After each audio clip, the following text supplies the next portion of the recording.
కూడా పిసిసి అధ్యక్షుడిగా నేను విజ్ఞప్తి చేస్తా ఉన్నాను. నిన్న మంత్రి గారు మాట్లాడిన విషయంలో ఒక సినీ ప్రముఖుల విషయంలో ప్రస్తావించడం, వారి మనసు గాయపడడం ఇదంతా జరిగిన పినమట పార్టీ ఆదేశాల మేరకు మంత్రి గారు బేషరతుగా వారు వాడిన మాటల్ని వెనక్కి తీసుకోవడం జరిగిపోయింది.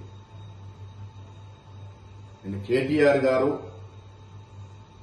ఒక మహిళ అని చూడకుండా ఒక మహిళా మంత్రి మీద ఒక సోదరుడు సోదరిమణికి వేసే విధంగా పూలారం నూలుకోవు దండ వేస్తే విపరీతంగా చెడు మార్గంలో ట్రోల్ చేయడం, ఎప్పుడో మాటని ఆడియో రిలీజ్ చేయడం, ఆ సందర్భంలో క్రోధోక్తులైనటువంటి మంత్రి గారు కొన్ని కామెంట్స్ చేయడం, అంతకుముందు మంత్రి గారి మీద కేటీఆర్ చేసినటువంటి వ్యాఖ్యలు కూడా మీరందరూ గమనించి ఉంటారు.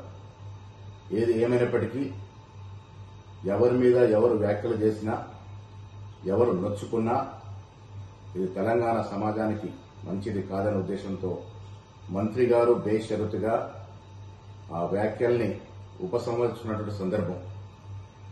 ఆవిడ ట్వీట్లో పెట్టినారు, మీరు కష్టపడి పైకొచ్చిన తీరు నాకు ఆదర్శప్రాయము, అలాంటి మిమ్మల్ని నేను అభిమానిస్తా ఉన్నాను, నా మాటల్ని బేషరతుగా నేను వెనక్కి తీసుకుంటున్నాననే మాట చెప్పడం జరిగింది. ఇరువైపులో కూడా మహిళలే ఉన్నారు. మొదటగా మంత్రి గారి మీద కేటీఆర్ చేసిన వ్యాఖ్యలు, పెట్టిన ట్రోల్స్, వివిధ సోషల్ మీడియాలో వచ్చినటువంటి అభ్యంతరకరమైనటువంటి ట్వీట్స్ మీరందరూ కూడా గమనించే ఉండి ఉంటారు.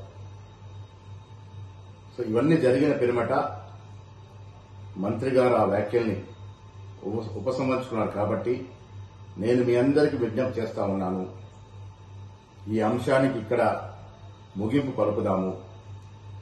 ఇంకా దీన్ని దూరం తీసుకెళ్తే ఇరువైపున మహిళలు కూడా నొచ్చుకొని బాధపడే అవకాశం ఉంది. కాబట్టి సినీ ప్రముఖులందరూ కూడా నేను విజ్ఞప్తి చేస్తా ఉన్నాను, ఈ అంశాన్ని ఇక్కడితో ముగింపు పలుకుదాము.